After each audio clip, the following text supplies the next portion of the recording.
So good afternoon all. So welcome to Mahila Migraine Awareness Talk.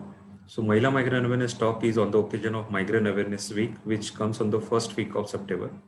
So to talk on the Mahila Migraine Awareness, today we have Dr. Rahul Khemani, sir.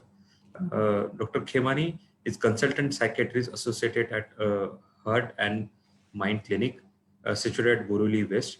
So I request Dr. Khemani, sir, to guide us onto the various aspects of Mahila migraine. So over to you, sir. Good afternoon, everyone. I am Dr. Rahul Khemani. I'm a consultant psychiatrist practicing in Borivali, Mumbai since the last more than 4 years now. Along with that, I've been attached to hospitals in Malad, Tumira Road, in Wokhad Hospital and Tunga Hospital.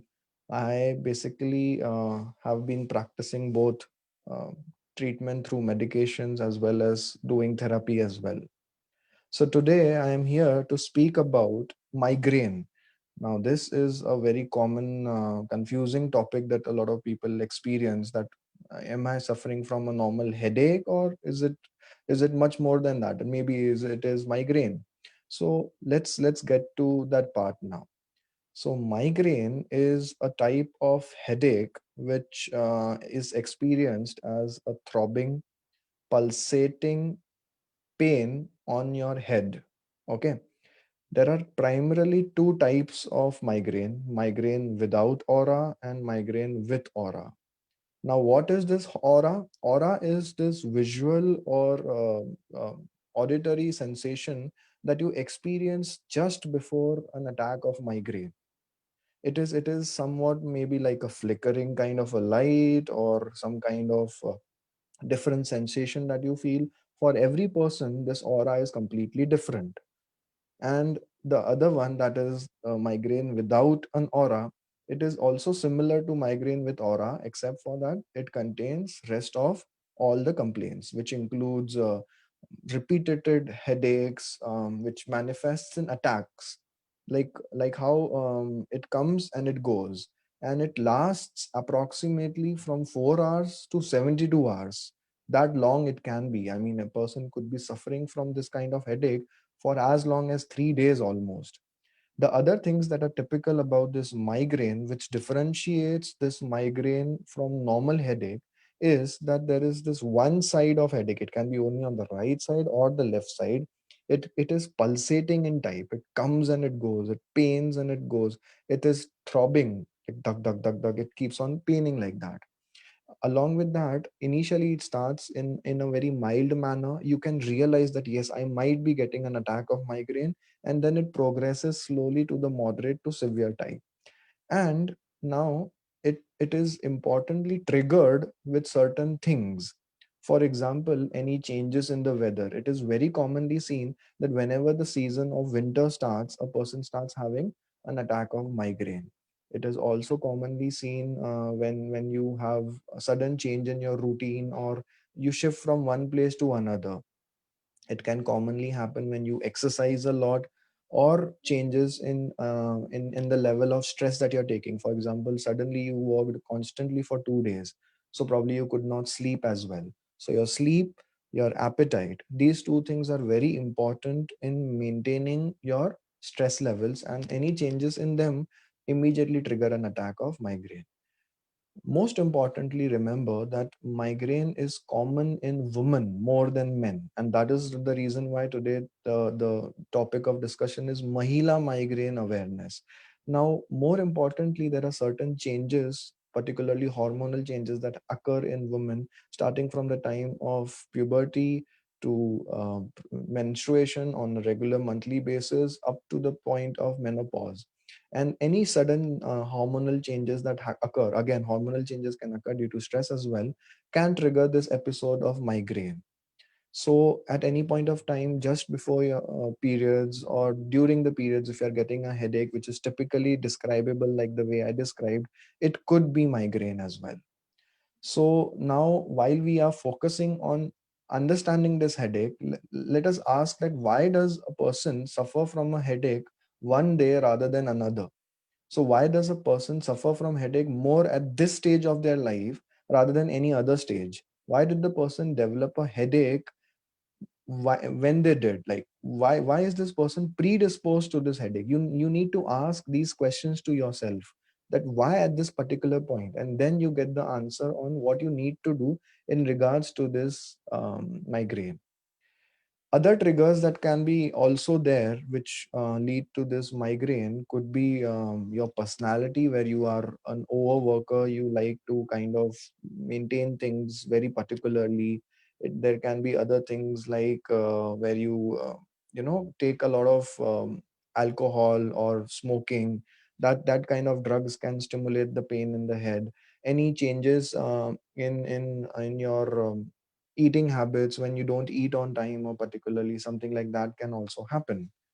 So now that we understand a basic idea about why this is happening and what are the triggers that are responsible for this, what are the things that can be done to improve and to correct this migraine? So, unfortunately, there is no permanent cure to this migraine. When I say no cure, does not mean that it's not treatable. It is treatable. It is just like any other physical illness, where if there is a problem, you have to take medicines. So, the same way, there are two types of managements over here. That is the non-pharmacological management and the pharmacological management. Non-pharmacological management means stress management, where you handle your stress adequately. You eat your food on time. You make sure if you're traveling somewhere, you take care of all the environment changes. You take a sweater if you're going to a cold place of something. And even if you have a jet lag, you make sure that you sleep on time and get adequate rest before you do that. You, more importantly, whenever you start having this kind of headache, you know that this is because of the stress, as I asked you to ask yourself those questions. So immediately take some time off to evaluate what is kind precipitating it, and stop it right there itself. And when it comes to the other part, the pharmacological part, which means that medicines that we have to do. So in this way, we have two types of medicines. One which come acutely, which can be taken when you are having the attack of migraine. And those medicines, what happens basically in migraine is that there are these blood vessels that are dilated, and that is the reason why you get this throbbing kind of pain. So this acute medicines, they immediately reduce that, and it makes you feel a little relaxed. So they work only when you're having an attack of migraine. The other type of medicine, that is the maintenance treatment. This treatment primarily involves medicines which will make sure that you do not get an attack of migraine without any even if you get exposed to a trigger or something. Or sometimes these attacks of migraine can happen even without a trigger. So if in that case, you need to somehow make sure that this does not happen to you. So those kind of medicines are also available. But most importantly, remember, as soon as you realize that you're having an episode of migraine, you're not supposed to self medicate. Try to treat yourself. The only reason I'm explaining about these medicines is so that when you undergo this episode, you know that this is what I'm going through and this is what my doctor is going to do with me. So you need to consult your doctor. It can be your general doctor who will guide you to a psychiatrist, or you can directly consult a psychiatrist who will evaluate your stress, who will evaluate the reason why you're undergoing this, and help you identify it on your own on daily to daily basis. And then start your own adequate management accordingly, and also tell you what you need to do in your day to day schedule that will help ensure that this attack does not come. Despite making efforts of doing everything, if there is still an attack of migraine happening, there is SOS, emergency medicines, as I already explained, which will help you manage it as well. Thank you. I will be happy to take any questions that come along now. So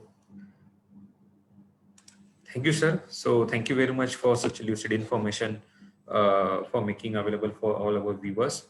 So there are a couple of questions, sir, that I would like you to answer.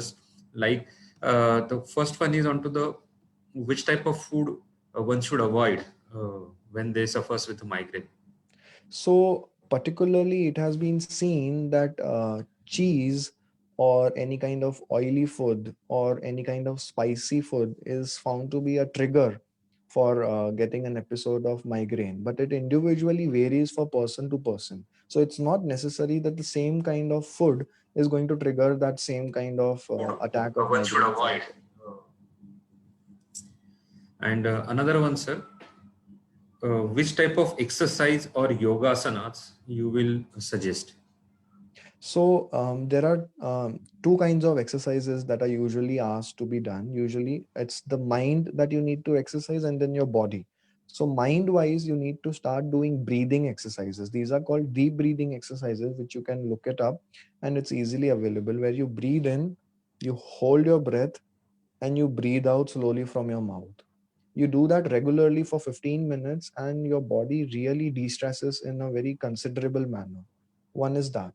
Secondly, you can do stretching exercises. You can do the usual physical yoga that we speak of. And particularly Sirshasan is a good technique that can be done, where you allow the blood to flow to your brain equally as much as the blood flows throughout your body, and it makes you feel very relaxed as well. Thank you, sir. And one more, uh, how important is to take medicines of migraine continuously as prescribed by the doctors?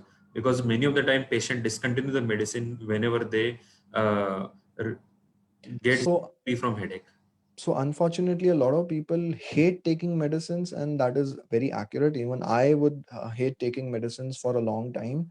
But we need to realize that these medicines are for your own good and you need them. And that is the reason why the doctor has prescribed you these medicines. So, what happens is, if you discontinue the medicines in between, whatever the medicines have been doing in the background, as I explained to you, the process of what is happening to your blood vessels and everything, that process completely gets reversed, and the next time again we have to start medicines, we have to start from the scratch. So remember that these medicines, they're not causing any harm, and even if there are any side effects, there are very temporary side effects that will usually wear off once we stop the medicines. So if you complete the prescribed course of medicines for a while, the maintenance treatment that I'm talking about, you can be absolutely sure that chances of getting an attack of migraine which will be much less as compared to if you had would have been not taking medicines altogether. So remember, this migraine is very very problematic because it affects both your social life, where you don't feel like meeting your friends, you don't interact with your family, as well as it affects a job where you can't work, you can't concentrate, and you lose important days of your life, which is not necessary just because you're scared of taking medicines. And thank you, sir. The last question from just for betterment of most of the crowd, because all of us were into the lockdown for last 4 to 5 months, and now when unlocking is happening, so there are tremendous problems are there in terms of the social as well as economical. Uh, so these can lead to some of the trigger for migraine, and if yes, then how one can be away, stay away from all these triggers and prevent himself from the migraine. So yes, this lockdown has been a very stressful period for everybody. The biggest problem that people have experienced is the uncertainty about when this migraine is going to, when this stress is going to get over, when this COVID is going to be done with, when is the treatment going to come out, and all these questions constantly going on. So we need to understand that these are just questions that we don't have answers to. These are questions that are there, but it's coming on our mind, and we know that we can't control them. We can't control the COVID situation. All we can do about it is just stay safe on our own.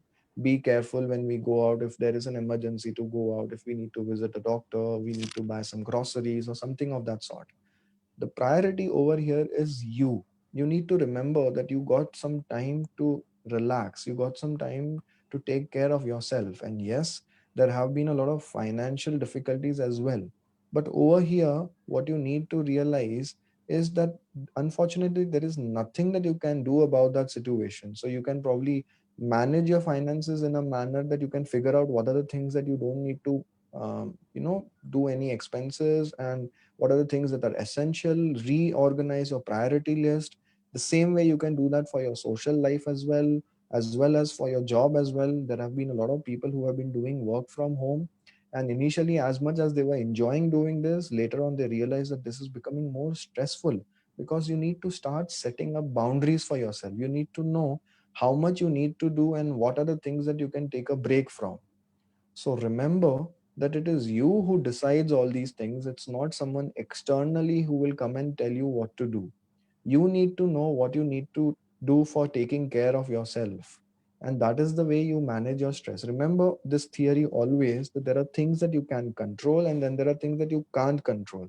If you focus on the things you can't control, you'll always feel disturbed and anxious. While if you focus on the things that you control, you will realize that these are the things that matter in my life, and these are the things that make sense in my life. And I can do better in my life again because of that. Remember, you are the priority. Nobody else matters more than you.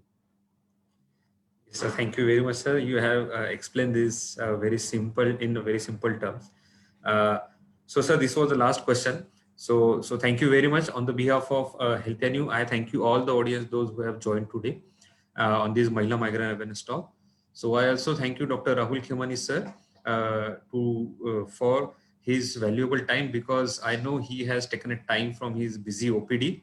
So, sir, thank you very much for giving such a valuable time to noble cause of migraine awareness, sir. So thank you very much, sir. So uh, Thank you again. And it was a pleasure to be on this. And please remember, your mental health is your priority. At any point of time, if you feel that you need to consult someone, please feel free. Do not hesitate to consult a mental health professional for the smallest thing that you encounter. Take care. thank you, sir. Thank you very much, sir.